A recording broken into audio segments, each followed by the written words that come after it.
문이 열리자마자 들이닥친 것은 따스한 온기가 아니었다. 그것은 서슬퍼런 낯이었다. 눈보라가 휘몰아치는 칠흑 같은 밤. 덜덜 떨리는 손으로 낯을 움켜쥔 여인의 눈동자에는 살기보다는 공포가 더 깊게 서려 있었으나 그 날카로운 끝은 분명 나의 목을 겨누고 있었다. 누구냐? 한 발자국만 더 들어오면 베어버리겠다.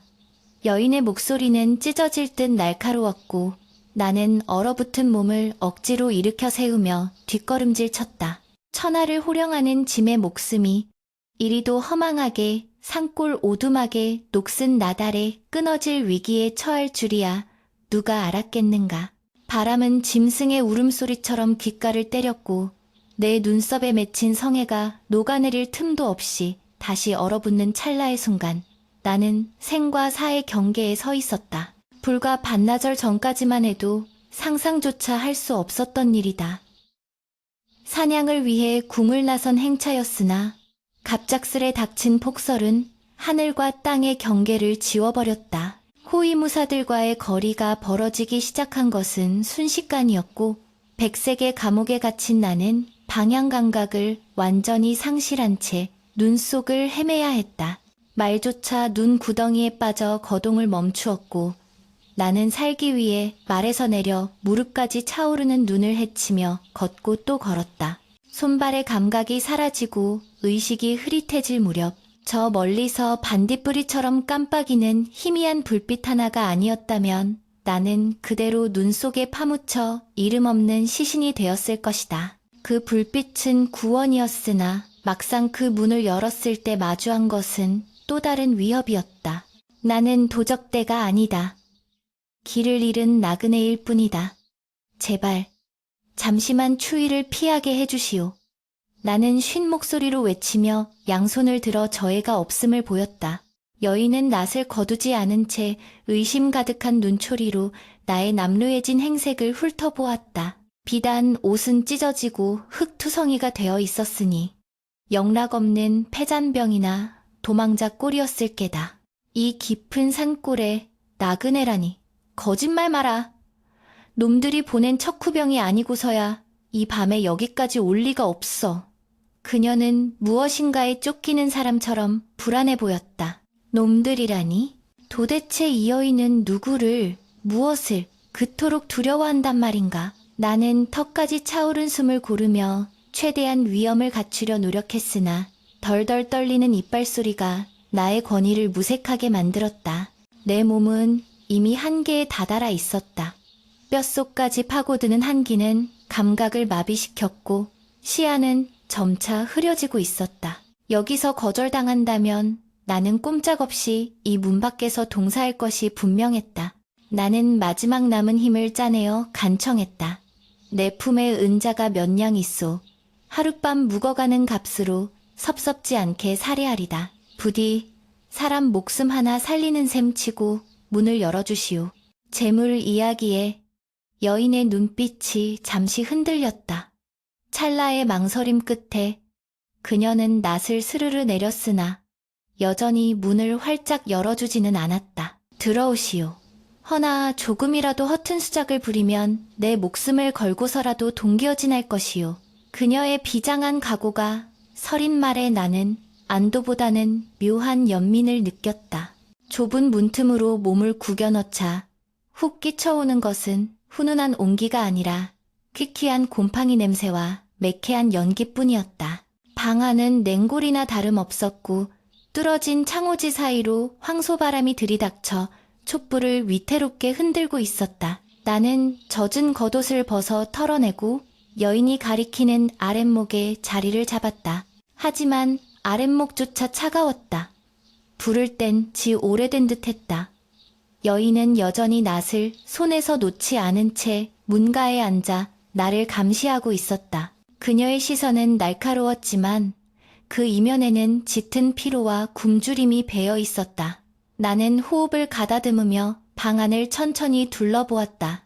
천하는 내 발 아래 있고 만백성이 나의 자식이라 자부해 왔건만 내 눈앞에 펼쳐진 현실은 나의 자부심을 산산이 조각내고 있었다. 방 안의 풍경은 처참하기 그지없었다.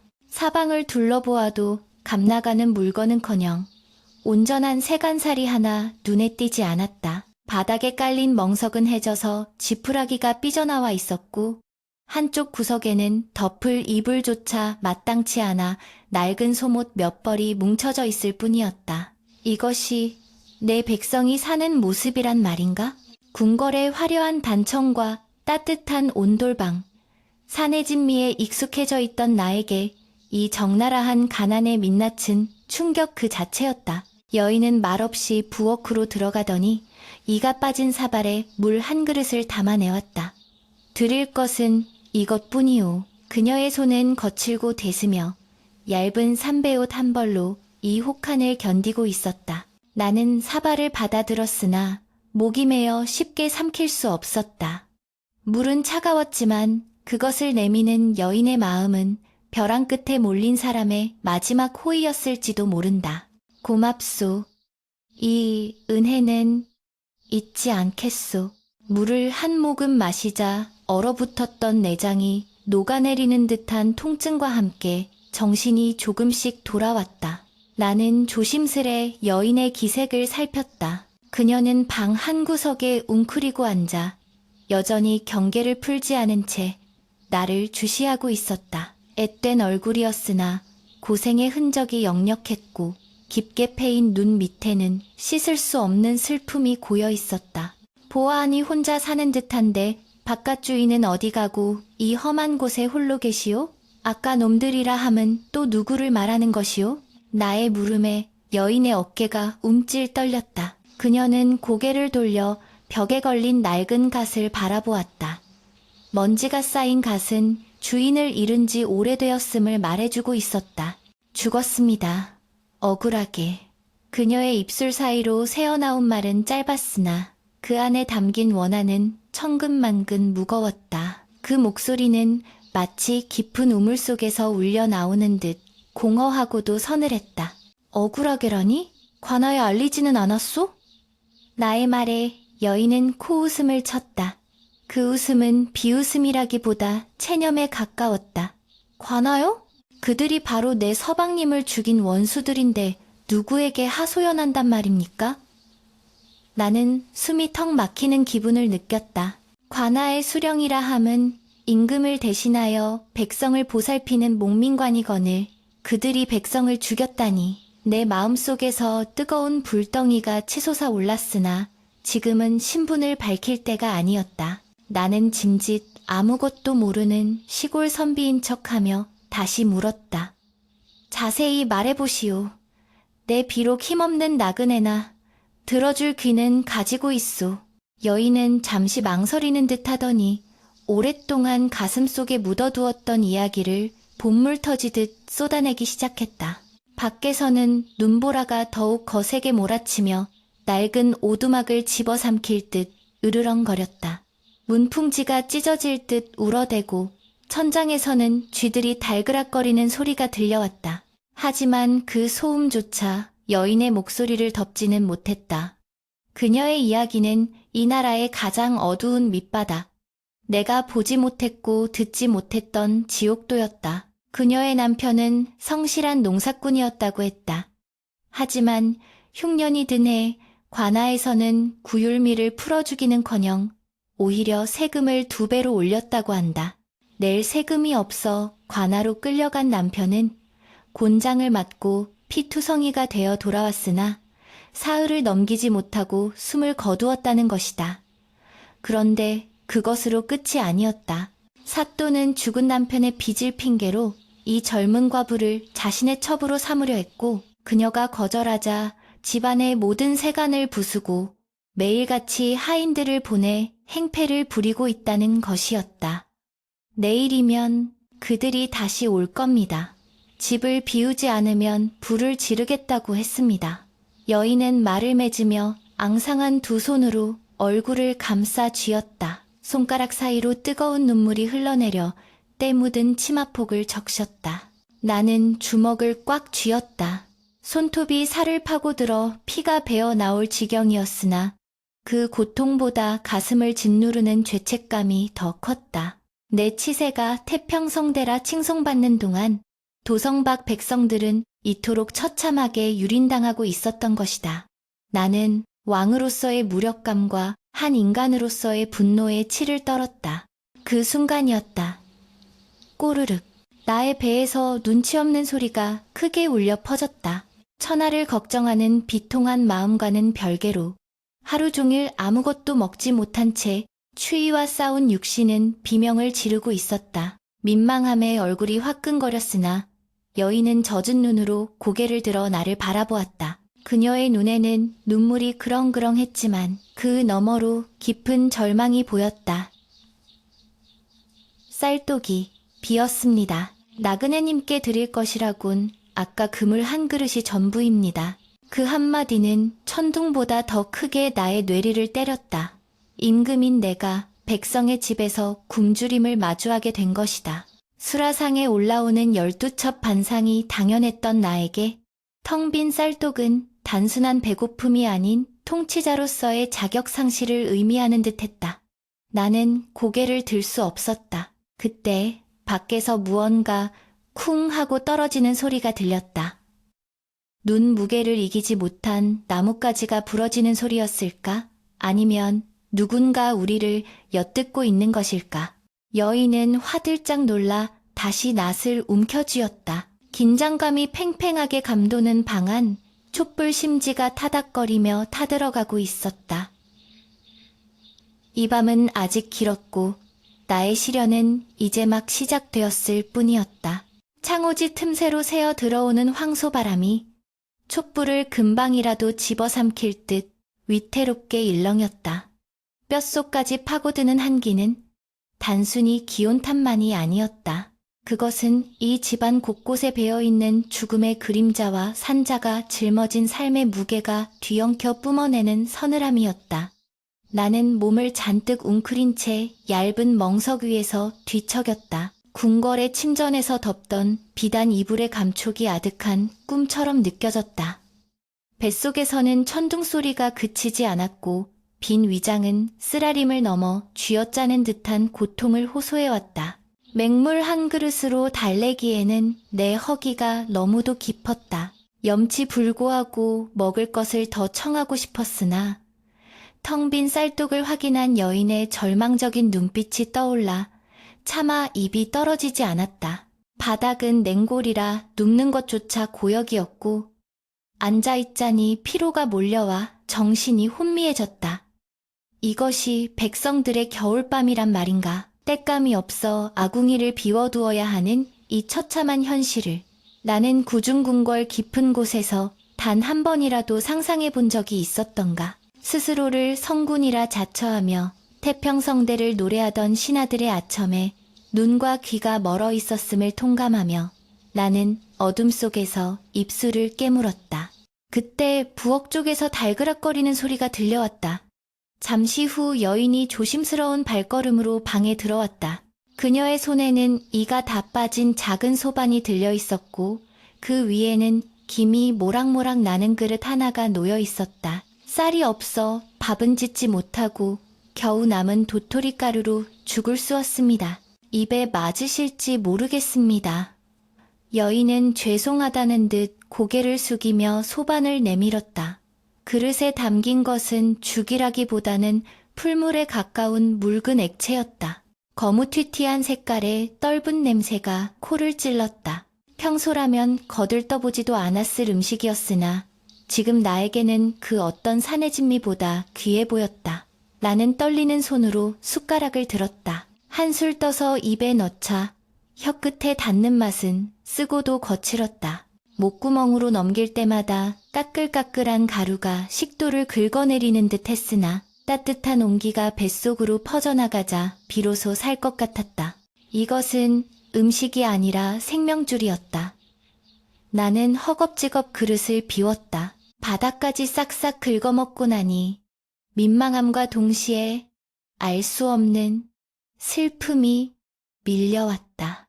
이 여인은 나그네에게 이 귀한 한 끼를 대접하기 위해 자신은 굶주린 배를 움켜쥐고 있을 것이 분명했기 때문이다. 고맙소. 내 평생 이토록 맛있는 죽은 처음이오.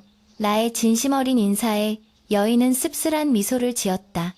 입에 발린 소리는 하지 마십시오. 짐승도 마다할 음식을 드시게 하여 송구할 따름입니다.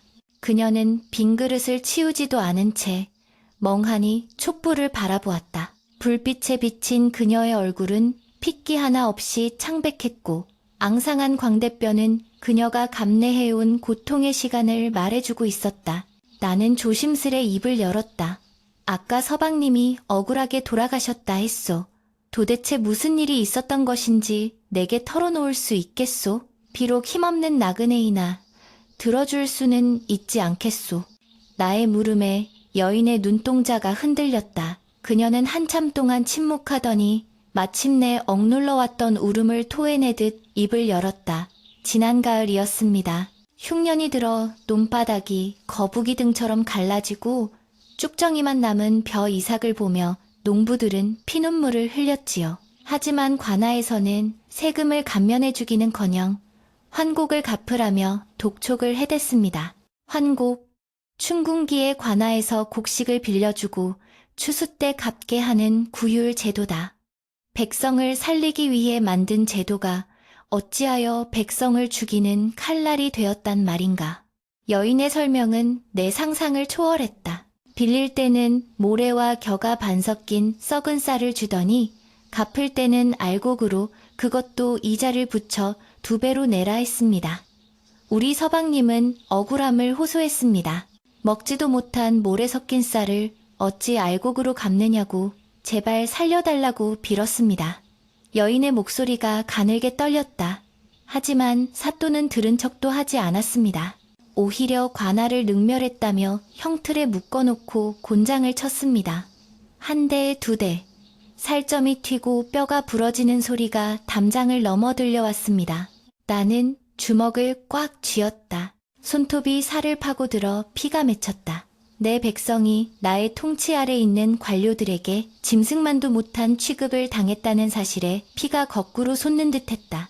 내가 궁에서 신하들에게 보고받은 것은 선정삼박과 태평타이뿐이었다.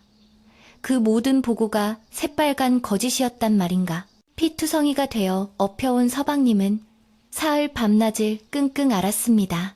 약 한 첩 써보지 못하고 뜨거운 물수건으로 몸을 닦아주는 것밖에 할 수 없었습니다.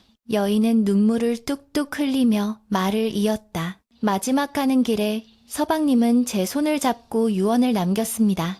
부디 살아남아라. 억울하지만 이 더러운 세상, 원망 말고 부디 살아만 다오. 그게 마지막이었습니다. 그녀의 오열이 좁은 방 안을 가득 채웠다. 나는 차마 그녀를 위로할 수 없었다. 어떤 말로도 그 깊은 원한을 달랠 수 없음을 알았기 때문이다. 나는 그저 고개를 숙이고 끓어오르는 분노와 슬픔을 삼킬 뿐이었다. 벽 한쪽에 놓인 조그만 나무 판자가 눈에 들어왔다. 남편의 위패였다. 위패 앞에는 재물은커녕 물 한 잔도 놓여있지 않았다. 제사상에 올릴 쌀 한 톨 없어 남편의 혼백조차 위로하지 못하는 여인의 심정이 오죽하겠는가. 유교를 숭상하는 이 나라에서 이는 죽음보다 더한 치욕이자 고통일 것이었다. 그런데 그것으로 끝난 게 아니었습니다. 여인이 눈물을 닦으며 도끼 서린 눈빛으로 나를 바라보았다. 사방이 빚이라며 사또놈이 저를 탐하기 시작했습니다.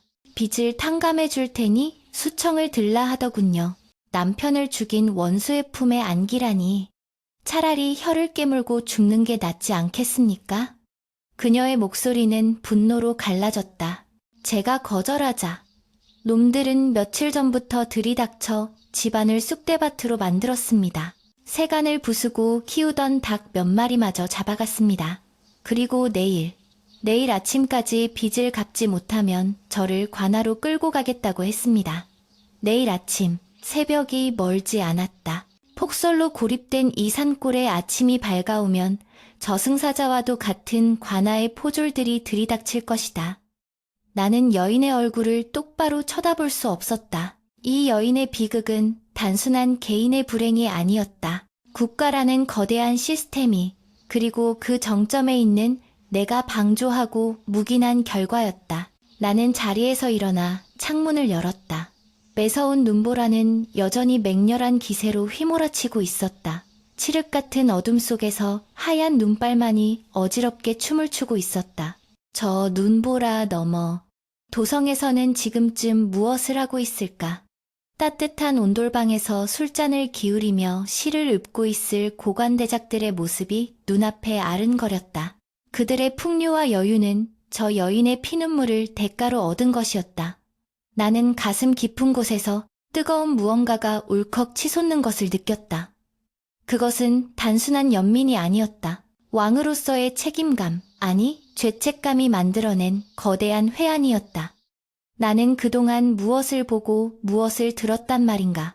용상에 앉아 천하를 다스린다고 자부했지만 정작 내 백성 하나 지키지 못하는 허수아비에 불과했다. 나는 창틀을 움켜쥐었다.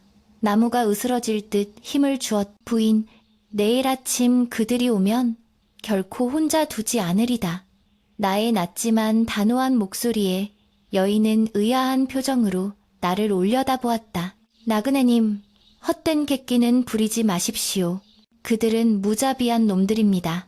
괜히 끼어들었다가 봉변을 당하지 말고 날이 밝는 대로 뒷문으로 도망가십시오. 그녀는 나를 걱정하고 있었다. 자신의 목숨이 경각에 달린 순간에도 타인의 안위를 걱정하는 그 마음 씀씀이가 나를 더욱 아프게 했다. 아니요, 내 비록 가진 것 없는 나그네이나 불의를 보고 도망칠 만큼 비겁하지는 않소. 그리고 나는 말을 잠시 멈추고 그녀의 눈을 지그시 바라보았다. 하늘은 무심하지 않으니 반드시 억울함을 풀어줄 날이 올 것이요. 그것은 여인에게 하는 말이자 나 자신에게 하는 맹세였다. 내가 이 밤을 살아서 넘긴다면, 그리고 내일 아침을 맞이한다면 나는 더 이상 어제의 무능한 왕이 아닐 것이다. 밤은 깊어만 갔다. 여인은 벽에 기대어 쪽잠을 청했고 나는 뜬 눈으로 밤을 지새웠다. 바람 소리는 마치 원기들의 통곡처럼 들려왔고 흔들리는 촛불 그림자는 다가올 위기를 예고하듯 춤을 추었다. 내일 아침 저 문이 열리면 들이닥칠 것은 단순히 탐관오리의 하수인들이 아닐 것이다. 그것은 내가 외면해왔던 현실 그 자체일 것이다. 나는 품속에 감춰둔 호패를 만지작거렸다. 왕의 신분을 증명하는 유일한 물건. 하지만 지금 이 순간 이것이 무슨 소용이 있겠는가? 권위는 옷에서 나오는 것이 아니라 백성의 신뢰에서 나오는 것임을 나는 뼈저리게 깨닫고 있었다. 이 낡은 오두막, 차가운 윗목에서 나는 생애 처음으로 진짜 왕이 되기 위한 수업을 받고 있었다. 눈보라는 멈출 기미가 보이지 않았고 새벽은 더디게만 다가왔다. 그러나 내 가슴 속에서는 이미 걷잡을 수 없는 분노의 불길이 타오르고 있었다. 그것은 내일 아침 저 차가운 눈밭 위를 붉게 물들일 정의의 불꽃이 될 것이었다. 새벽빛이 창호지에 푸르스름하게 스며들 무렵 밤새 울어대던 눈보라 소리가 잦아들었다. 고요가 찾아왔으나 그것은 평화가 아닌 폭풍전야의 정막이었다. 나는 뜬 눈으로 밤을 지새우며 벽에 기대어 앉아 있었다.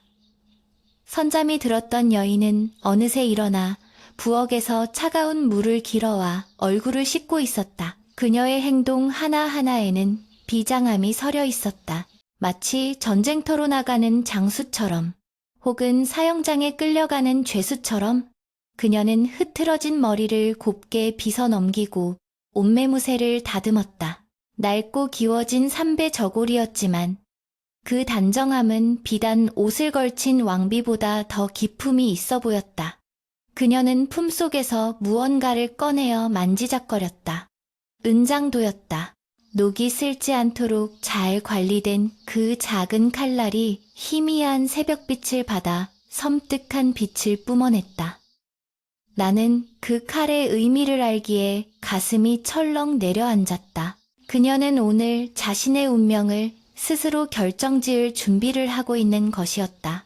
놈들에게 끌려가 더러운 꼴을 당하느니 차라리 목숨을 끊어 절개를 지키겠다는 무언의 다짐이 내 심장을 쿡쿡 찔러왔다. 부인, 그 칼을 거두시오. 목숨은 하늘이 내린 것이니 함부로 해서는 안 돼요. 나의 만류에도 여인은 고개를 가로저었다. 짐승에게 먹히느니 인간으로서 죽는 길을 택할 것입니다. 나그네님은 어서 뒷문으로 나가십시오. 이제 곧 들이닥칠 시간입니다. 그녀의 목소리는 차분해서 더 슬펐다. 그때였다. 고요를 찢고 멀리서부터 눈 밟는 소리가 들려왔다. 뽀드득, 뽀드득. 한두 사람의 발소리가 아니었다. 거친 숨소리와 킬킬거리는 웃음소리가 섞여 점점 더 가까워지고 있었다. 나는 본능적으로 방문 쪽으로 몸을 틀어 앉았다. 여인의 손이 파르르 떨리는 것이 보였다. 쾅! 살인문이 부서질 듯 열리고 마당으로 우르르 몰려 들어오는 인기척이 느껴졌다. 이년아, 해가 중천에 떴는데 아직도 자빠져 자느냐? 어서 나와 문을 열지 못할까? 걸걸한 목소리가 새벽의 정적을 깨뜨렸다. 그 목소리에는 일말의 예의도 사람에 대한 존중도 없었다. 오로지 약자를 짓밟는 자만이 가질 수 있는 오만함과 천박함이 가득했다. 여인은 입술을 꽉 깨물고 문을 열었다. 찬바람과 함께 역한 술 냄새가 방 안으로 훅 끼쳐 들어왔다. 마당에는 5명의 사내들이 서 있었다. 관아의 포졸복장을 한 자도 있었고 사복을 입은 왈패 같은 자들도 섞여 있었다. 그들은 손에 몽둥이와 오랏줄을 들고 늑대 떼처럼 으르렁거리고 있었다. 눈 덮인 마당을 더러운 신발로 짓밟으며 그들은 승리자라도 된 양 거들먹거렸다. 아이고, 우리 과부댁 얼굴이 반쪽이 됐네 그래. 밤새 서방님 생각에 잠 못 이루셨나? 우두머리로 보이는 자가 이죽거리며 다가왔다. 툭 튀어나온 광대뼈에 찢어진 눈, 얼굴 가득한 검버섯이 보기만 해도 혐오감을 불러일으키는 자였다. 그는 신발을 신은 채 텐마루에 털썩 걸터 앉더니 여인의 턱을 손가락으로 들어 올리려 했다.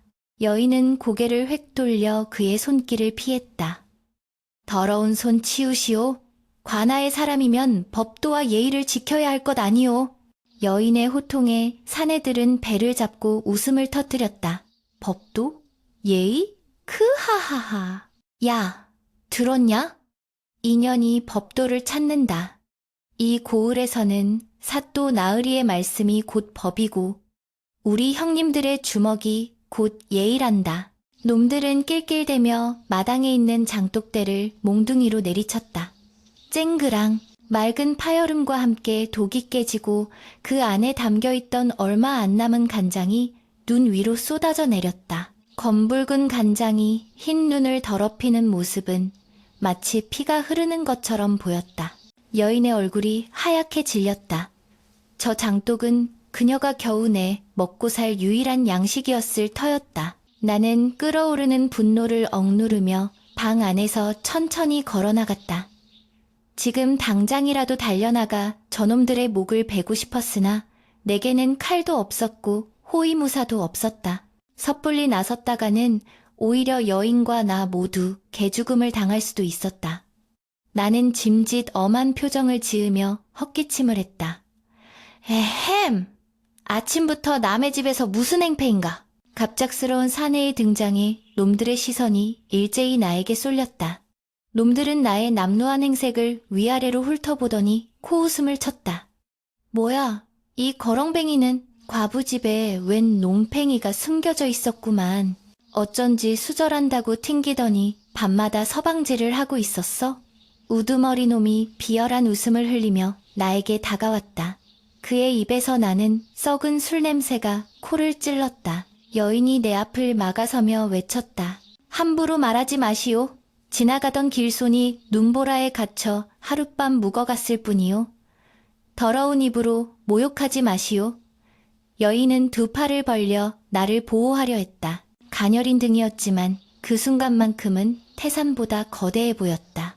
백성이 왕을 지키려 하고 있었다. 이 거꾸로 된 현실 앞에 나는 피가 마르는 듯한 고통을 느꼈다. 비켜라 이년아. 이놈부터 손 좀 봐줘야겠다. 우두머리가 여인을 거칠게 밀치자 그녀는 힘없이 마당의 눈밭으로 나뒹굴었다. 부인! 나는 황급히 뛰어나가 그녀를 일으켜 세우려 했다. 그러나 놈들이 더 빨랐다.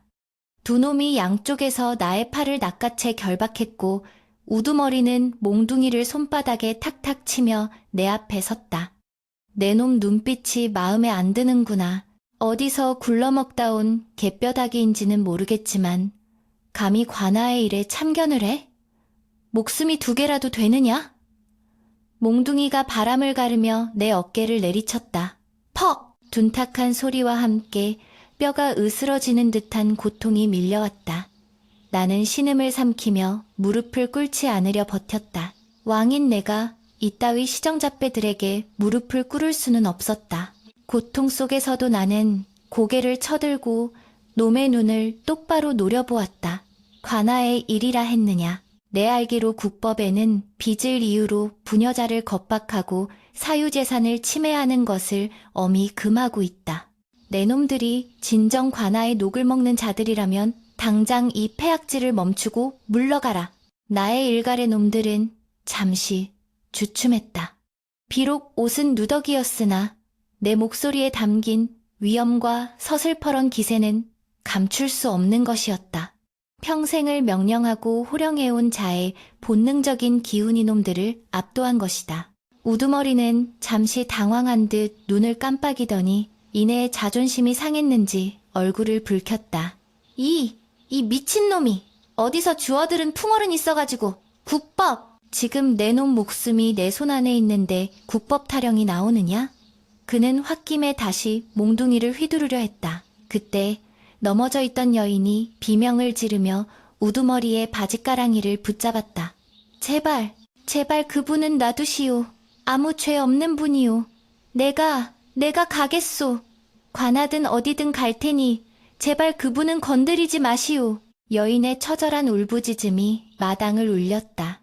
그녀는 자신의 안위보다 생면부지의 나그네를 살리기 위해 자존심을 버리고 애원하고 있었다. 나는 가슴이 미어지는 듯했다. 백성은 이토록 의롭고 선량하거늘 그들을 다스린다는 자들은 어찌 이리도 악랄하단 말인가. 우두머리는 여인의 머리채를 잡아채어 일으켜 세웠다. 그래, 진작 그럴 것이지. 어차피 사또 나으리의 첩실이 될 몸이니 얼굴에 상처는 내지 않겠다만 이 앙큼한 속내는 좀 고쳐놔야겠어. 그는 낄낄거리며 여인을 뚫어지게 쳐다보았다. 여인의 눈에서는 눈물이 하염없이 흘러내렸지만 그녀의 손은 여전히 품속의 은장도를 꽉 쥐고 있었다. 나는 보았다. 그녀의 눈빛이 흔들림 없이 죽음을 향해 가고 있음을. 놈들이 그녀를 끌고 가려는 순간 그녀는 은장도를 꺼내 자신의 목을 찌를 것이 분명했다. 안 된다. 절대로 그렇게 두어서는 안 된다. 나는 결박된 팔을 풀기 위해 안간힘을 썼다. 놓아라. 이 무지몽매한 놈들아. 하늘이 두렵지 않으냐. 나의 몸부림에 잡고 있던 놈들이 휘청거렸다. 나는 젖먹던 힘까지 짜내어 한 놈을 어깨로 들이받고 다른 한 놈의 정강이를 걷어찼다. 비명이 터져나오고 결박이 느슨해진 틈을 타 나는 여인과 우두머리 사이로 뛰어들었다. 물러서라. 내 시체를 넘기 전에는 이 여인을 데려가지 못할 것이다. 나는 두 팔을 벌려 여인을 막아섰다. 매서운 찬바람이 내 찢어진 옷자락을 휘날렸다. 나는 무기 하나 없는 맨몸이었지만 등 뒤에 여인을 지켜야 한다는 일념 하나로 거대한 성벽이 되고자 했다. 우두머리는 기가 막히다는 듯 헛웃음을 흘렸다. 이 끈질긴 놈 보게. 진짜 죽고 싶은 모양이구나. 그래, 소원이라면 들어주마. 저놈을 멍석마리에서 구덩이에 파묻어라. 그리고 저녀는 당장 끌어내. 놈들이 일제히 나에게 달려들었다. 몽둥이가 사방에서 날아들었고 주먹과 발길질이 내 몸을 타격했다. 나는 비명을 지르지 않으려 입술을 깨물었다. 입안에서 비릿한 피맛이 났다. 시야가 흔들리고 다리가 풀렸지만 나는 쓰러지지 않았다. 내가 쓰러지면 여인이 죽는다. 내가 무너지면 이 나라의 정의가 무너진다. 나는 본능적으로 여인을 감싸 안으며 쏟아지는 매질을 등으로 받아냈다. 퍽! 퍽! 둔탁한 소리가 이어질 때마다 내 정신은 점점 혼미해져 갔다. 여인의 비명소리가 귓가에 웅웅거렸다. 안 돼요. 그만하시오. 제발 그만! 그녀는 나의 몸을 덮치려는 몽둥이를 손으로 막으려다 손등이 찢어지는 상처를 입었다. 붉은 선혈이 흰 눈 위에 뚝뚝 떨어졌다. 그 붉은색이 내 눈을 자극했다. 분노가 임계점을 넘어 폭발했다.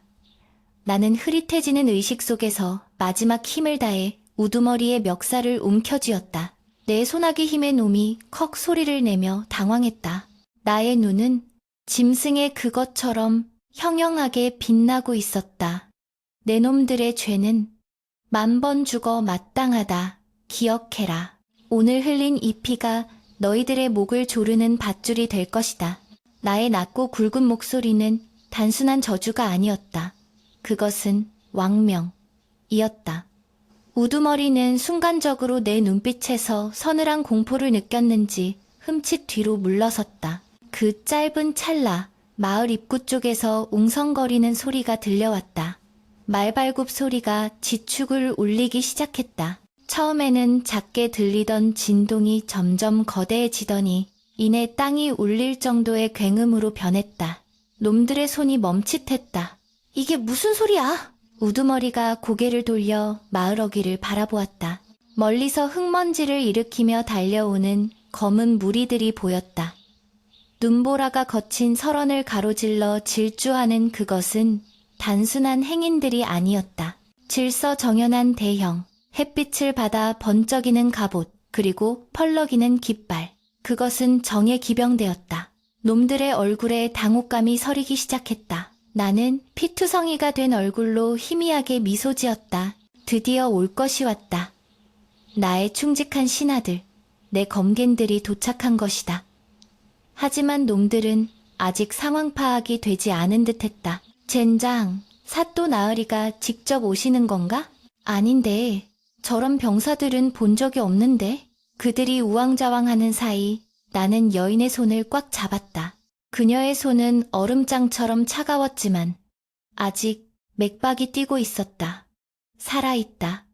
우리는 살아남았다. 부인, 두려워 마시오. 이제 다 끝났소. 나의 속삭임에 여인은 겁에 질린 눈으로 나를 바라보았다. 나그네님, 저들은 도적대입니까? 나는 고개를 저었다. 아니요. 저들은 죄 지은 자를 벌하고 억울한 자를 구하러 온 하늘의 군대요. 말이 끝나기가 무섭게 선두에 선 기마병이 마당으로 들이닥쳤다. 말이 히힝거리며 앞발을 들자 놈들은 기겁을 하며 뒤로 낮아빠졌다. 말 위에서 뛰어내린 무장은 검은 철갑을 두르고 있었고 허리에는 긴 환도를 차고 있었다.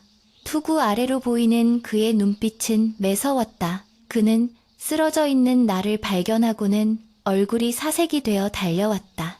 전하, 주상 전하, 늦어서 죽을 죄를 지었습니다. 그 외침은 천둥소리처럼 마당을 울렸다.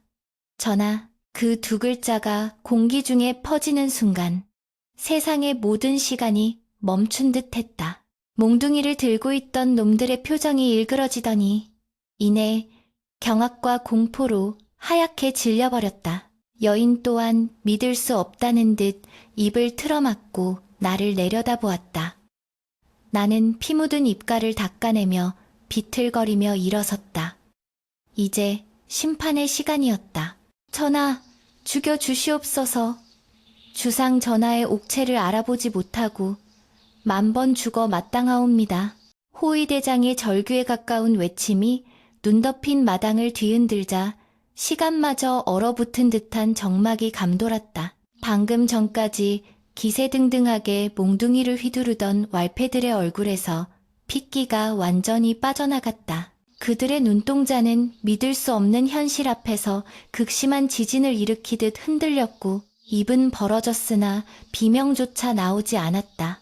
몽둥이가 힘없이 손에서 미끄러져 눈밭 위로 툭툭 떨어지는 소리만이 그들의 공포를 대변했다. 우두머리 사내는 마치 보이지 않는 손에 목이 졸린 듯 꺽꺽거리는 괴상한 소리를 내며 뒷걸음질 쳤다. 자신의 눈앞에 서 있는 피투성이가 된 채 누더기를 걸친 이 사내가 바로 구중궁궐의 주인, 만백성의 어버이인 임금이라니. 그것은 그들의 좁은 식견으로는 감당할 수 없는 거대한 공포였다. 나는 호위대장의 부축을 받으며 천천히 몸을 일으켰다.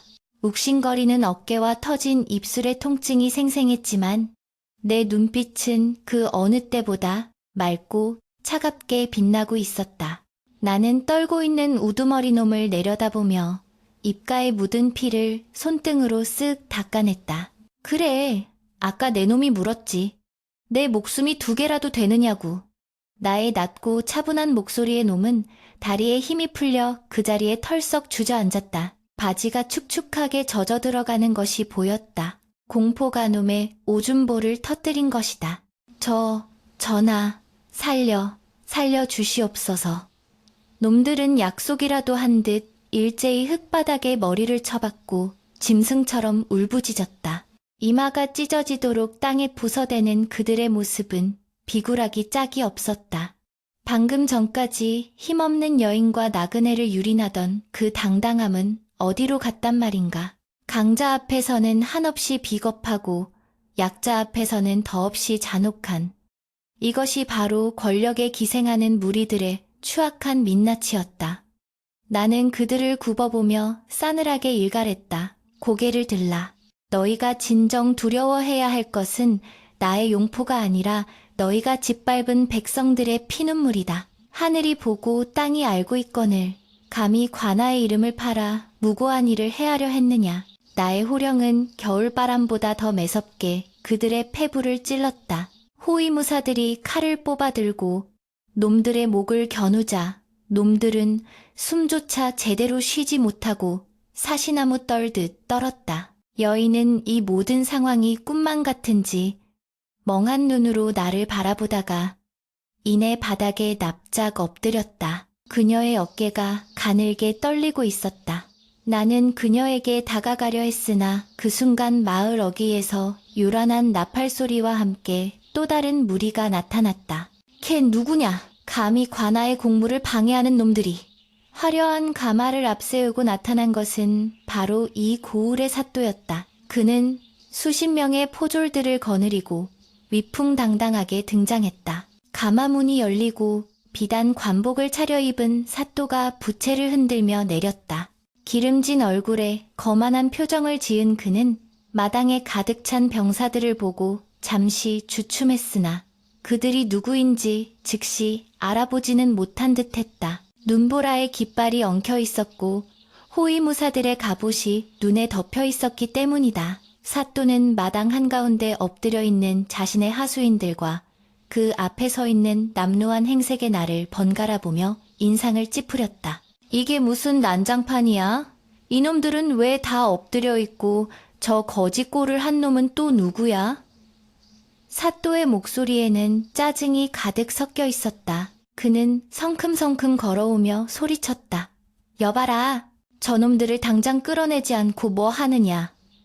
내가 직접 와서 집을 허물고 저 년을 끌고 가는 꼴을 봐야 속이 시원하겠느냐. 사또의 호통에도 포졸들은 꼼짝도 하지 못했다. 그들은 이미 분위기가 심상치 않음을 감지하고 있었다.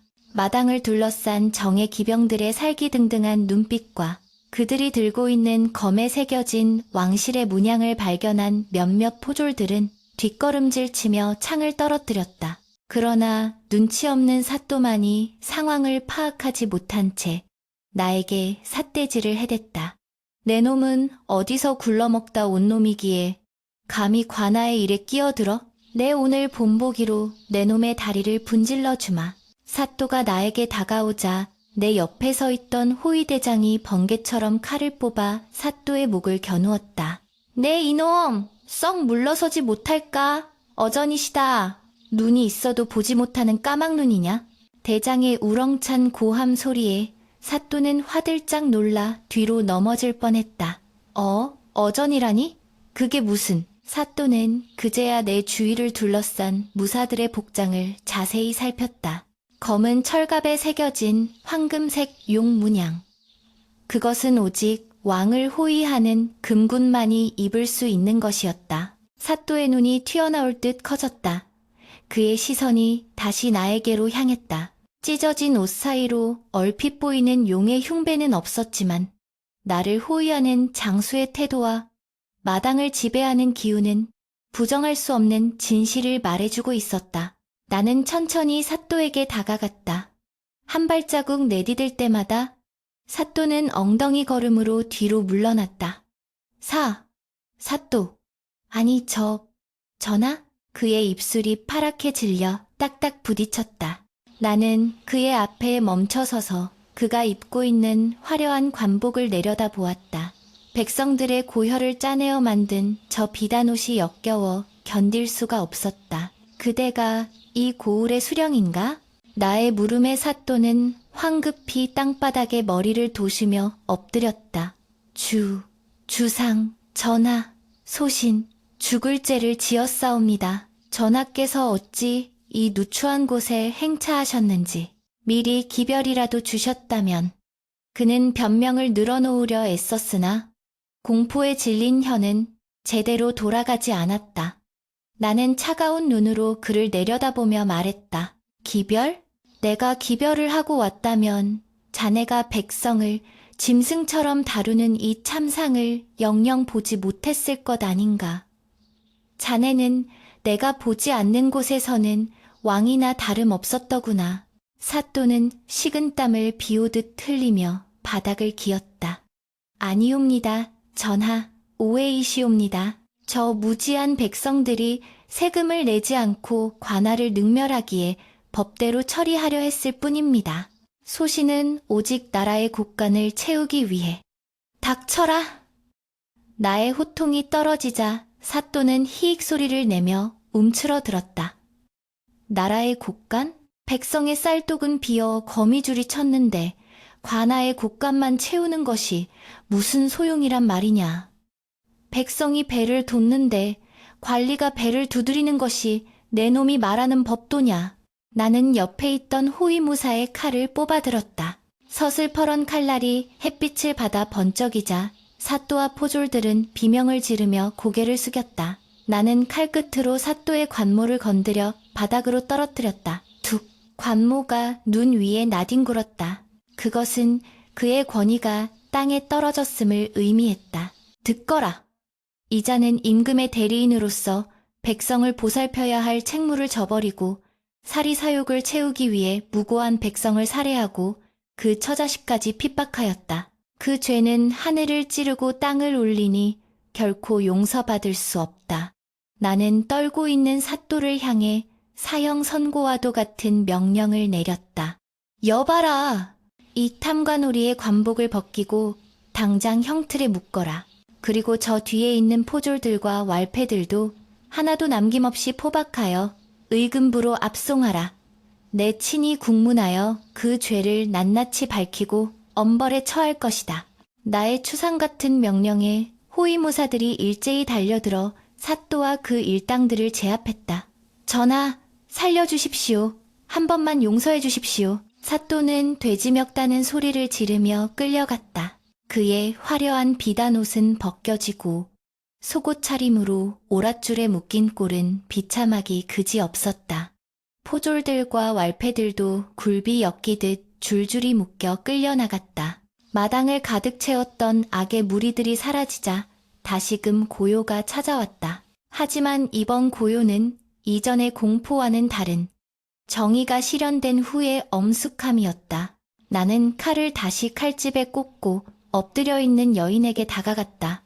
그녀는 여전히 고개를 들지 못한 채 흐느끼고 있었다. 너무나 큰 충격과 공포, 그리고 안도감이 뒤섞여 어쩔 줄을 몰라 하는 듯했다. 나는 무릎을 굽혀 그녀와 눈높이를 맞추었다. 그리고 거칠고 상처투성이가 된 그녀의 손을 조심스럽게 잡았다. 부인, 고개를 드시오. 이제 다 끝났소. 나의 부드러운 음성의 여인은 조심스레 고개를 들었다. 눈물로 얼룩진 그녀의 얼굴은 엉망이었지만 그 눈빛만은 맑았다. 그녀는 나를 보자마자 화들짝 놀라 손을 빼려 했다. 전하, 미천한 계집이 감히 용안을 배웁고 죽여주시옵소서. 소인이 전하인 줄도 모르고 맹물을 대접하고 하대하였으니 그녀는 다시 바닥에 머리를 다스려 했다. 나는 급히 그녀의 어깨를 잡아 제지했다. 아니요. 부인은 나에게 세상에서 가장 귀한 물을 주었고 가장 따뜻한 죽을 주었소. 그리고 무엇보다 군주가 잊고 있었던 백성의 아픔을 깨닫게 해주었소. 고개 숙여야 할 사람은 부인이 아니라 바로 나요. 나의 말에 여인의 눈에서 다시금 굵은 눈물방울이 떨어졌다. 그것은 억울함의 눈물이 아니라 그동안 맺혔던 한이 풀리는 해원의 눈물이었다. 나는 품속에서 호패를 꺼내어 그녀의 손에 쥐어주었다. 부인의 남편, 그 억울한 죽음을 결코 헛되게 하지 않겠소. 내 약속하리다. 다시는 이 땅에 굶주림 때문에 죽는 백성이 없도록, 억울하게 매맞아 죽는 가장이 없도록 내 모든 것을 걸고 나라를 바로잡겠소. 여인은 호패를 가슴에 품고 오열했다. 성은이 망극하옵니다. 전하, 성은이 망극하옵니다. 그녀의 울음소리는 산골짜기에 메아리쳤고 그 소리는 나의 가슴 깊이 박혔다. 나는 그녀의 등을 토닥이며 먼 하늘을 바라보았다. 구름이 걷히고 눈부신 햇살이 쏟아져 내리고 있었다. 눈 덮인 산하가 보석처럼 반짝였다. 이제야 비로소 진정한 아침이 밝아오고 있었다. 하지만 내 마음은 무거웠다. 이것은 끝이 아니라 시작일 뿐임을 알기에 도성으로 돌아가 내가 해야 할 일은 저 썩어 빠진 조정의 환부를 도려내는 대수술이 될 것이다. 나는 자리에서 일어나 호위대장에게 명했다. 이 부인을 정중히 모셔라. 그리고 관아의 창고를 열어 굶주린 고을 백성들에게 곡식을 나누어 주어라. 또한 죽은 부인의 남편을 위해 성대의 제사를 지내주고 그 무덤에 비석을 세워 억울함을 달래주도록 하라. 예, 명 받들겠사옵니다. 대장의 힘찬 대답과 함께 병사들이 일사불란하게 움직이기 시작했다. 나는 부서진 살인문 밖으로 걸어나갔다. 눈부신 설원 위로 나의 그림자가 길게 드리워졌다. 어제와는 다른 더 무겁고도 확고한 그림자였다. 나는 말에 올라탔다. 고삐를 쥐는 손에 힘이 들어갔다. 이제 궁으로 돌아갈 시간이다.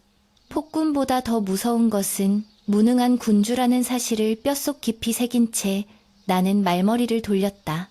눈보라가 멈추고 햇살이 내리쬐는 하산길은 더 이상 죽음의 행로가 아니었다. 그러나 내 발걸음은 궁으로 향하는 가마 안에서도 천근만근 무거웠다. 황금으로 장식된 가마의 화려함이, 부드러운 비단방석의 안락함이 오히려 가시방석처럼 느껴졌다. 며칠 전까지만 해도 당연하게 여겼던 이 모든 호사가 이제는 죄스럽기 짝이 없었다. 차창 밖으로 스쳐 지나가는 풍경들은 평화로워 보였으나 나는 그 이면에 숨겨진 백성들의 신음소리를 환청처럼 듣고 있었다. 도성으로 돌아오는 길 내내 나는 한마디도 하지 않았다. 호위대장과 신하들은 나의 침묵에 숨을 죽이며 눈치만 살폈으나 나의 침묵은 분노가 아닌 깊은 성찰의 시간이었다. 나는 눈을 감을 때마다 그 허름한 오두막의 냉기와 뼈만 앙상했던 여인의 손, 그리고 맹물 한 그릇에 담긴 그 절박한 마음을 떠올렸다. 그것은 내 평생의 스승이 되어 나를 채찍질하고 있었다. 궁궐의 거대한 문이 열리고 수많은 신료들이 도열하여 왕의 무사 귀환을 환호했으나 그들의 아첨 섞인 목소리는 공허한 메아리처럼 흩어질 뿐이었다. 나는 가마에서 내려 나를 맞이하는 영의정의 얼굴을 보았다. 기름진 얼굴, 값비싼 관복. 그 모습이 그 산골 마을의 사또와 겹쳐 보이는 것은 왜일까? 나는 쓰게 웃으며 대전으로 향했다. 궁으로 돌아온 직후 나는 전례 없는 피바람을 일으켰다. 그것은 권력 다툼을 위한 숙청이 아니었다. 썩은 살을 도려내고 새 살을 돋게 하기 위한 고통스러운 수술이었다. 나는 그 산골 마을의 사또와 결탁했던 중앙의 관리들을 모두 색출하여 파직하고 유배를 보냈다. 그들의 창고를 열어 굶주린 백성들에게 곡식을 나누어 주었고 억울하게 옥살이를 하던 이들을 재조사하여 석방시켰다. 편전회의 시간은 매일같이 길어졌다. 나는 신하들에게 더 이상 태평성대라는 말을 입에 담지 못하게 했다. 과인이 겪은 추위는 하룻밤이었으나 백성들은 매 겨울을 그 추위 속에서 떤다. 과인이 마신 것은 맹물이었으나 백성들은 피눈물을 마신다. 그대들은 어찌하여 방 안에 앉아 천하가 평안하다 거짓을 고하느냐. 나의 호통의 조정은 찬물을 끼얹은 듯 숙연해졌다. 나는 수라상의 반찬수를 반으로 줄이고 침전의 온도를 뜨겁게 달구지 말라 명했다. 밤마다 찾아오는 옅은 한기야말로 내가 그날 밤을 잊지 않게 해주는 유일한 각성제였기 때문이다. 그로부터 계절이 10번 바뀌고 강산이 변한다는 10년의 세월이 흘렀다. 내 머리카락에는 어느덧 희끗희끗한 서리가 내렸고 이마에는 깊은 주름이 패었다. 그동안 세상은 많이 변했다. 전국 각지에 암행어사를 파견하여 탐관오리들을 감시하게 했고 가혹한 세법을 고쳐 백성들의 부담을 덜어주었다. 흉년이 들면 내탕금을 털어 구휼미를 풀었고 억울한 일을 당한 백성이 있다면 신문고를 두드려 왕에게 직접 호소할 수 있는 길을 넓혔다. 사람들은 나를 성군이라 칭송하기 시작했다. 거리에 나가면 아이들이 왕의 행차를 반기며 노래를 불렀고 농부들은 풍년을 기뻐하며 덩실덩실 춤을 추었다. 하지만 나는 그 환호성에 취하지 않았다. 나의 마음 한구석에는 여전히 그 눈보라치던 밤, 낡은 오두막의 기억이 텔리를 틀고 있었다.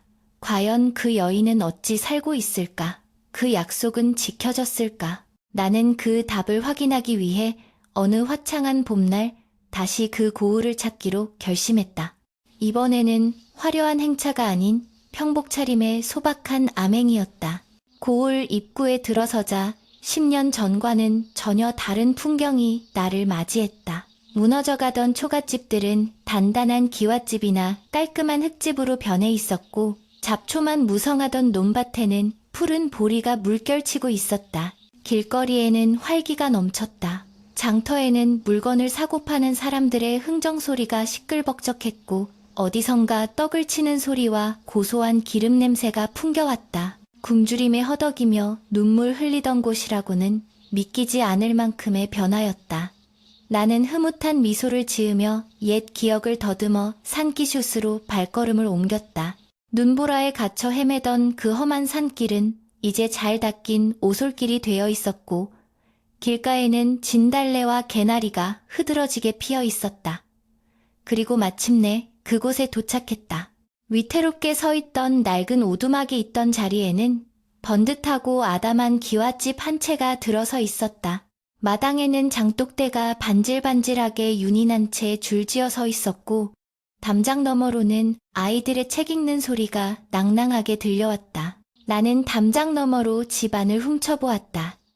마루에는 한 여인이 앉아 바느질을 하고 있었다. 세월의 흐름을 비껴가지 못한 듯 눈가에는 주름이 잡혔으나 그 표정은 더없이 평온하고 온화해 보였다. 10년 전 낫을 들고 나를 경계하던 그 날선 눈빛은 온데간데 없었고 대신 삶의 여유와 안정이 깃들어 있었다. 그녀의 곁에는 10서너 살쯤 되어 보이는 소년이 앉아 글을 읽고 있었다. 아마도 양자를 드린 모양이었다.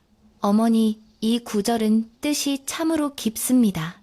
백성을 하늘처럼 섬기라는 옛 성현의 말씀이 가슴에 와닿습니다. 소년의 말에 여인은 바느질을 멈추고 자애로운 미소를 지으며 머리를 쓰다듬었다. 그래, 그 말씀을 명심하거라. 내 아버님도 비록 억울하게 가셨으나 하늘이 굽어 살피사 그 원한을 풀어주셨단다. 너도 훗날 훌륭한 사람이 되어 힘없는 이들을 돕거라. 그녀의 목소리에는 더 이상 원망이나 도끼가 없었다. 오직 감사와 희망만이 남아있었다. 그 모습을 보는 순간 내 가슴 속에 묵직하게 얹혀있던 돌덩이 하나가 비로소 내려가는 느낌이었다. 그녀는 살아남았다. 아니, 단순히 살아남은 것이 아니라 승리했다. 그날 밤에 공포와 절망을 딛고 일어나 이토록 아름다운 삶의 터전을 일구어낸 것이다. 그녀가 평온하게 살고 있다는 사실 자체가 내 지난 10년의 통치가 헛되지 않았음을 증명하는 가장 확실한 증거였다. 나는 불현듯 문을 두드리고 들어가 그녀를 만나고 싶은 충동을 느꼈다. 나를 기억하오? 그날 밤 맹물 한 그릇을 얻어 마셨던 나그네라오. 라고 말하며 해우의 기쁨을 나누고 싶었다. 하지만 나는 이내 발길을 멈추었다. 나의 등장은 그녀에게 또다시 과거의 아픈 기억을 떠올리게 할 수도 있었다. 그리고 무엇보다 지금의 평화는 그녀 스스로가 지켜낸 것이지 내가 생색을 낼 것이 아니었다. 왕은 백성의 삶 속에 그림자처럼 스며들어 그들이 편안하게 살 수 있도록 돕는 존재일 뿐 주인공이 되어서는 안 된다.